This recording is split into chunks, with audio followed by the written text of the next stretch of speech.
When police arrived at a rented flat on Mount Pleasant Road in Hastings on the night of March 4th, 2023, they found a 50-year-old man named Ivan Darch lying in the hallway. He was naked, he was covered in blood, and he was all alone. The woman inside the flat, his girlfriend, told the officers something that even they probably weren't ready for. She said, "I didn't just stab him in the leg.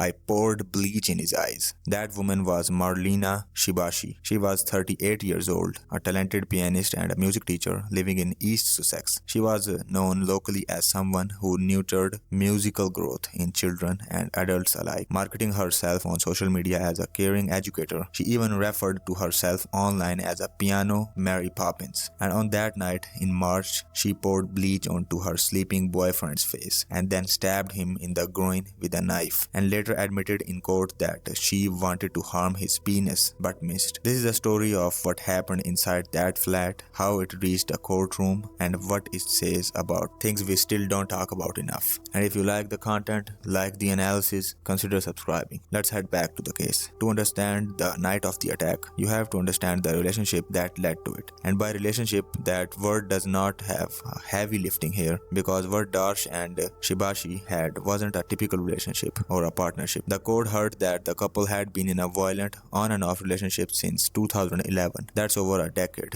They were not living together at the time of the attack. They sometimes met at her flat and had casual meetup and hookups. It was pretty irregular. There was no shared address, no routine domestic life. They just drift apart, come back, drift apart again, and go back into their lives once again. The pair would often act out sexual fantasies together, including Shiibashi dressing up as schoolgirl and calling her partner daddy, the court was told. That detail became a centerpiece of media coverage. But more than the shock value, it paints a picture of a relationship with complex power dynamics that the court would later scrutinize very closely. The court concluded that Shiibashi had been coercive and controlling in the relationship. That is not a casual thing. It means that despite the outward appearance, a pianist, a teacher, a woman who styled herself as gentle and nurturing, the court saw evidence of sustained psychological manipulation aimed at keeping Darsh in a position of compliance. On the day of the attack, her boyfriend had gone to her home in Hastings, East Sussex, after family members contacted him out of concern for her. That's worth pausing on, because Darsh didn't just show up on his own consensus. He went because the people who knew Shiibashi were worried about her state, her mental condition. So he went to check on her. The couple had casual hookup, but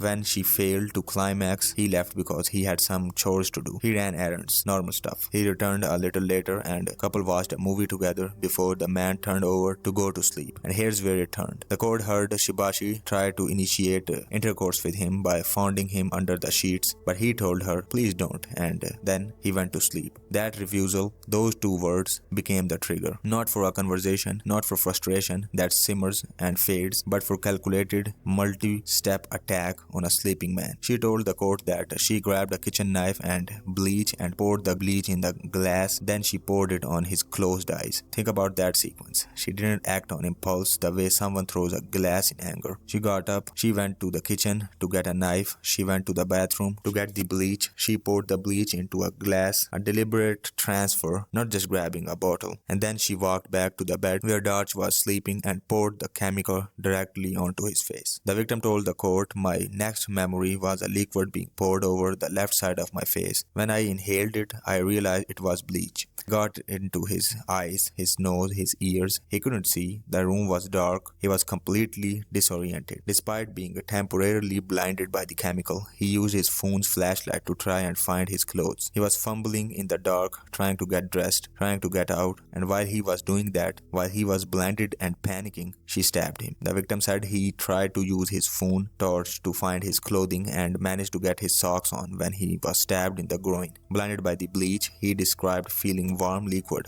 running down his leg. His first thought was that he urinated on himself from fear. It was only when he looked down that he realized it was blood from a wound. He then looked at her and could see that but she had a face absolutely full of rage and she was holding a knife. The blade hit him in the groin, narrowly missing his penis. He was rushed to hospital where medics found Shiibashi had almost severed his genitals. This wasn't a shallow cut, this was a near surgical damage to one of the most vulnerable areas of the human body, and she wasn't done. Brandishing the knife, the piano teacher went at the attack again as he desperately tried to escape. The victim began screaming for help and in a panic grabbed a cardboard box to use it as a shield and managed to push her off the bed before fleeing the apartment. Cardboard box. That's what he had between himself and a knife. He used it to block her, shoved her back. He said that I was able to jump on the bed, run over it, open the door, and all of a sudden the landlord was right outside. Police later found him lying naked and covered in blood in the hallway. He'd escaped the flat, but the image of him naked, bleeding from the groin, blinded by bleach, huddled in a corridor, that's the image that officers encountered when they arrived. Here's what is chilling about the aftermath. It is not just what Shiibashi did, it's how she behaved once it was done. Officers arrived and while the victim was on the floor bleeding, she showed no concern, stepping over the victim and asking officers if she could confirm where she had stabbed him. A man who was bleeding out on the floor, and her concern was not whether he was alive or not, it was whether the knife had landing where she intended. After being arrested, Shiibashi asked officers, "Do you know if it's the genitals or not?" The question that tells you everything about the intent. She wasn't in a haze. She wasn't confused by what she'd done. She wanted to know if her aim had been accurate. Later, giving evidence, she said, "I wanted to harm his penis, but because he moved, I got his thigh instead." She told the court that she had been a victim of serious sexual abuse and had acting in self-defense. That was her basis of plea. Her explanation for why she did what she did, she framed herself as the real victim. She said Darsh had abused her and that the bleach and the knife were responses to that abuse. But the court didn't accept it. The court rejected her basis of plea, in which she had made claims about the behavior of the victim. Following a thorough investigation by the Safeguarding Investigation Unit, no evidence was found. That's significant detail. This wasn't a quick dismissal. Sussex police ran a full safeguarding investigation, the kind that's specifically designed to protect genuine abuse victims. They looked into her claims. They found nothing. No corroboration, no justification, no prior reports, no witnesses, nothing. The court concluded that Shiibashi had been coercive and controlling in the relationship. Judge Christine Leanne Casey described Shiibashi as a liar and a very manipulative person who used false allegations to abuse as an excuse for her violent behavior. That sitting judge, on the record, calling the defendant a liar and a manipulator, and not just in passing, as a formal judicial finding that shapes the sentencing. What makes this even more striking is how common this tactic is in domestic violence cases. The offender, regardless of gender, sometimes use these fabricated abuse claims to muddy the legal waters, to generate sympathy, and to create doubt about who the real aggressor is. In this case, the Safeguarding Unit's investigation acted as a firewall. It protected the integrity of the legal process and ensured that the false narrative didn't distort the outcome. The court heard that Shiibashi had a personality disorder for which there is no medical treatment. That's a loaded sentence. A personality disorder deemed untreatable. In UK's criminal justice system, mental health conditions can sometimes serve as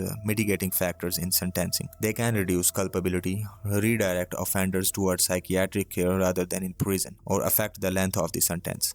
But an untreatable personality disorder occupies a strange legal gray area. If it can't be treated, there is no rehabilitation pathway to offer the court. There is no program or medication that a judge can point to and say, this will reduce the risk. And so what happens instead? It is opposite. The disorder becomes an aggravating factor because it suggests the danger won't subside. It contributed directly to Shiibashi being classified as dangerous because the risk she posed wasn't something system could fix. There is an uncomfortable question buried in that finding. If the disorder was already known to be untreatable, what interventions, if any, had ever been attempted before the attack? The court record doesn't tell us, but the gap in the story is hard to ignore. The case attracted significant media attention, not just for the nature of the crime, but also for the contrast between the public image of Shiibashi and her violent actions. Known locally as a piano teacher, she marketed herself on social media as a nurturing figure who encouraged musical growth in both children and adults. There is something deeply unsettling about the contrast. By day, she is teaching children how to play piano, branding herself as a warm, encouraging, and whimsical. By night, at least on this particular night, she is pouring bleach into a sleeping man's eyes and trying to sever his genitals with a kitchen knife. And you have to wonder how that public identity may have shaped how people initially perceived the situation. Piano teacher, female, petite, the kind of person who doesn't fit the mental image most people carry for a domestic abuser. That disconnect between the image and the reality is exactly what makes this case like this is so difficult to identify in early stages. It's also what makes them so dangerous for the victims inside those relationships, because who are you going to believe? The music teacher who calls herself Mary Poppins, or the man who says she's hurting him? Darsh had been in the relationship on and off for 12 years. We don't know the full picture of what those 12 years looked like behind closed doors, but the court's finding that she was coercive and controlling tells us that the night of March 4th wasn't a sudden eruption, it was a culmination. It took over a year and a half for the case to reach sentencing. At Lewis Crown Court on September 13, 2024, Judge Christine Liang Casey, the honorary recorder of Brighton and Hove, passed an extended sentence of 11 years and ruled that Shiibashi was dangerous. So let me tell the whole breakdown. Shiibashi was jailed for 7 years. She was judged to be a dangerous offender who poses a risk of causing further serious offenses. So the court imposed an extended sentence. This means she must serve a minimum of 2/3 of her sentence before she can be considered for parole. And she will remain on permit for an additional 4 years after her sentence finishes. So the total 7 years in custody plus 4 on permit comes to 11. The dangerous offender classification means she can't just serve half and walks out. She has to serve at least 2/3, roughly 4 years and 8 months before parole is even a conversation. And even after release, she'll be monitored for 4 more years with the threat of recall to prison hanging over her the entire time.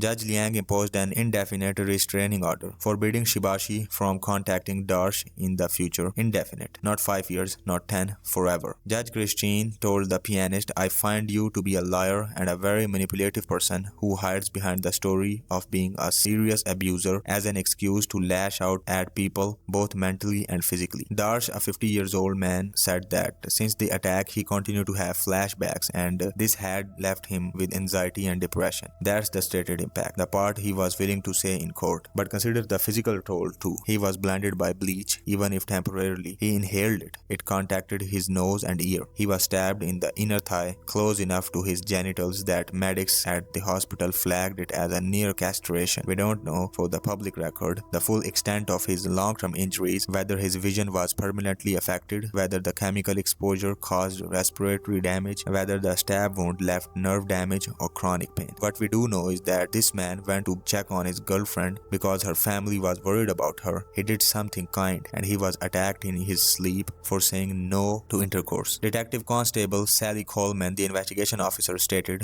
this was a violent and distressing case for the victim, who is still dealing with the impact and consequences. The court found that Shiibashi was angry with the victim and carried out an unprovoked attack. Coleman described the investigation as complex. She said, "We were determined to get justice and we are pleased that a dangerous offender is now in prison serving a significant sentence." The complexity she is alluding to almost certainly includes the safeguarding investigation, the one that had to look into Shiibashi's claim of sexual abuse. That investigation had to be handled delicately because every abuse claim has to be taken seriously, even when the person making it is also the accused. The safeguarding investigation unit of Sussex Police ran it, found nothing to support the claims, and that finding allowed the prosecution to move forward cleanly. The 7-year sentence triggered strong reactions, and honestly, it's not hard to see why. The public response, especially online, was overwhelmingly that the sentence was too light. The case went viral on social media with particular outrage over what people perceive as a gender disparity. The question was blunt. If a man had poured bleach in a sleeping woman's eyes and stabbed her near her genitals, would he get 7 years? That's not a question with a clean answer, because sentencing depends on dozens of case-specific factors: prior record, guilty plea reduction, dangerousness assessment, psychiatric evaluations. But the question itself points to a perception gap that the criminal justice system has to take seriously, because the public confidence in the system depends on outcomes feeling fair regardless of the gender of the criminal. Under UK sentencing guidelines, GBH with intent carries a maximum sentencing of life imprisonment. The starting point depends on the category of harm and culpability and ranges from 3 years to 16 years. A 7-year sentence with the additional 4 years permit isn't outside the normal range. But for an attack this premeditated, this targeted, and this sadistic, many observers felt the sentence should have sat much higher on that scale. This case didn't happen in a vacuum. It happened inside much larger pattern, one that the UK is only recently beginning to acknowledge. knowledge. The Officer for National Statistics states that 1 in 3 victims of domestic abuse is male. Mankind reports that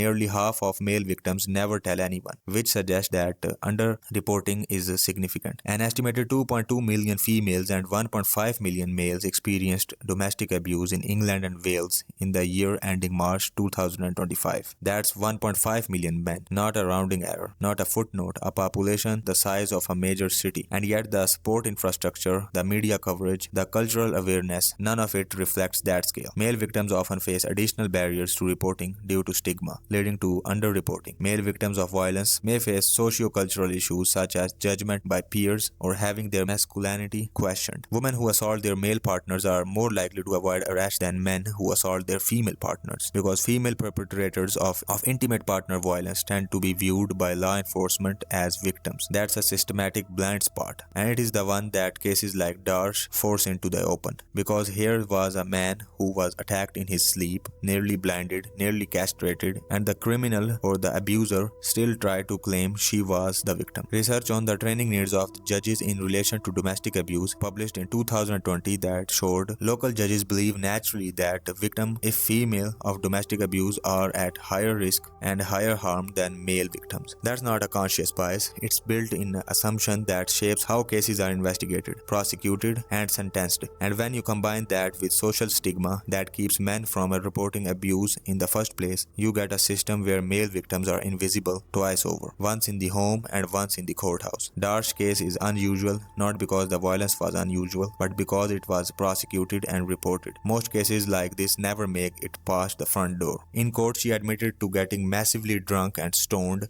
before grabbing a kitchen knife and bleach to assault him. In UK law, voluntarily intoxication is generally not a defense to crimes requiring basic intent. But in GBH, with intent, Section 18 of the Offences Against the Person Act of 1861 is a specific intent offence. Theoretically, extreme intoxication could negate specific intent, but it didn't happen here, because her own words in the court that "I wanted to harm his penis" established the intent beyond any doubt. She was drunk and stoned, and yet she still knew exactly what she wanted to do and why. If anything, the intoxication raises a different kind of a question. Alcohol and cannabis combined can lower inhibitions and amplify existing emotional states. For someone with an untreatable personality disorder, that combination doesn't create violent impulses for nothing. It removes whatever thin restraint was holding them in check. The substances didn't cause the attack, they unlocked it. This case sits at the intersection of several uncomfortable truths that the UK's criminal justice system and public discourse continue to wrestle with. Female intimate partner violence is real, measurable, and significantly underreported. For every 3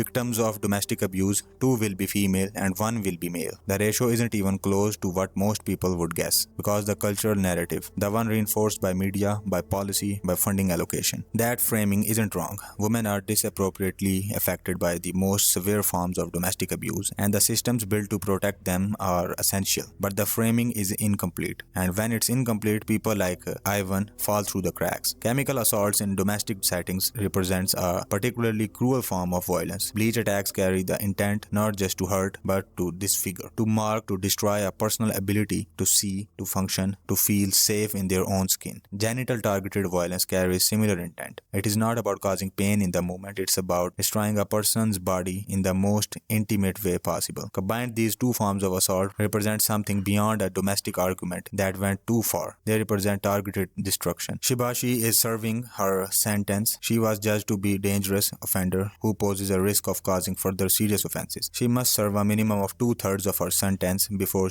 being considered for parole, and she will remain on permit for an additional 4 years after her sentence finishes. She is barred from contacting Darch forever. She is now publicly identified as what the judge called her: a liar, manipulator, and a dangerous offender. The impact and the consequences are the part that doesn't have a sentencing date or an endpoint. That's the part that goes on long after the courtroom closes. And the thing about this case, the thing that should stick with you, is that it almost didn't look like what it was. A piano teacher, a Mary Poppins, a woman who played beautiful music and seems gentle and kind, and behind that mask, a pattern of coercion, control, false accusations, and ultimately extreme violence against a man who said no. That is all for today's case. If you like the video, if you like the content, do subscribe to the channel. I will see you in next case. Until then, goodbye and good night.